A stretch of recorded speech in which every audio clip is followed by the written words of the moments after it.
सूत जी ने कहा, अब मैं मृत्युंजय पूजा का वर्णन करूंगा जिसे गरुण ने कश्यप ऋषि से कहा था। वह साधक का उद्धार करने वाली पुण्य प्रदायिनी एवं सर्व देवमय पूजा है, ऐसा सभी का अभिमत है। सूत जी ने कहा, मृत्युंजय मंत्र ओम जू सह 3 अक्षरों वाला है।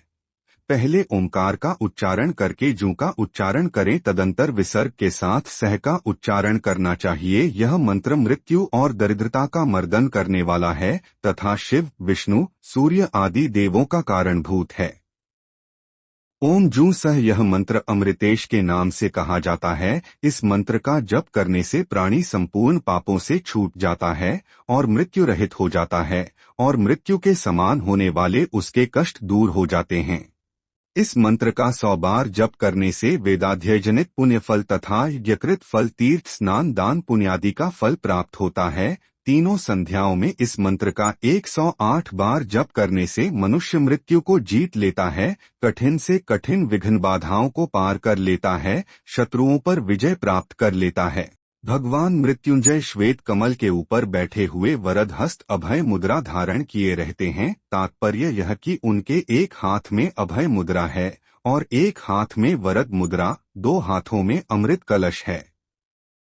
इस रूप में अमृतेश्वर का ध्यान करके साथ ही अमृतेश्वर भगवान के बगल में रहने वाली अमृत भाषिणी अमृता देवी का भी ध्यान करना चाहिए। देवी के दाएं हाथ में कलश और बाएं हाथ में कमल सुशोभित रहता है। हे शिव, यदि 1 माह तक अमृता देवी के साथ अमृतेश्वर भगवान का ध्यान करते हुए मानव ओम जू सह इस मंत्र का तीनों संध्याओं में 8000 बार जप करे तो वह जरा, मृत्यु तथा महाव्याधियों से मुक्त हो जाता है और शत्रुओं पर विजय प्राप्त कर लेता है। यह मंत्र महाशक्ति प्रदान करने वाला है। अमृतेश्वर भगवान की पूज में आवाहन, रोधन, स्थापन, प्रतिष्ठा, सन्निधान, निवेश करने के बाद आचमन, स्नान, अर्घ, माला, अनुलेपन, दीप, वस्त्र, आभूषण, पान, आचमनवीजन, मुद्रा प्रदर्शन, जप, मंत्र, ध्यान, दक्षिणा, आहुति, स्तुति, बाघ गीत और नृत्य, न्यासयोग और प्रदक्षिणा, साष्टांग प्रणति, मंत्रासस्य, वंदना आदि उपचारों को निवेदित करके उनका विसर्जन करना चाहिए।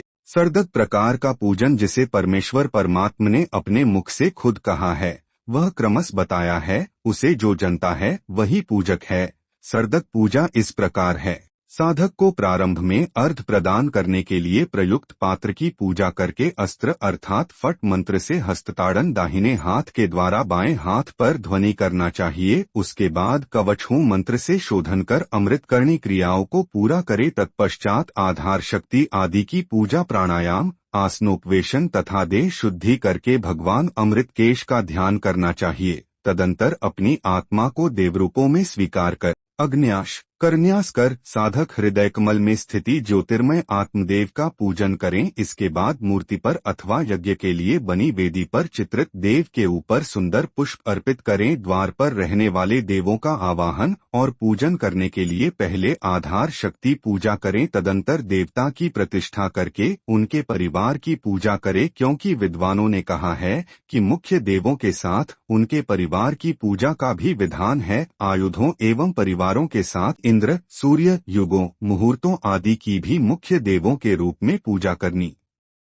चाहिए। यह पूजा भक्ति और मुक्ति प्रदान करने वाली है। आथ साधक विद्वानों को उनकी सद्दात पूजा करनी चाहिए। देव मंडल की पूजा करने के पूर्व मातृका, गढ़ देवता, नदी की पूजा करके देव स्थान के देहली भाग पर महाकाल तथा यमुना की पूजा करनी चाहिए। इस पूजा में ओम अमृतेश्वर भैरवाय नमः तथा ओम जूह सह सूर्याय नमः कहना चाहिए। इसी प्रकार प्रारंभ में प्रणव मंत्र ओंकार को जोड़कर नामोच्चार करते हुए अंत में नमः शब्द का प्रयोग करके शिव, कृष्ण, ब्रह्मा, गण, चंडिका, सरस्वती, महालक्ष्मी आदि की पूजा करनी चाहिए।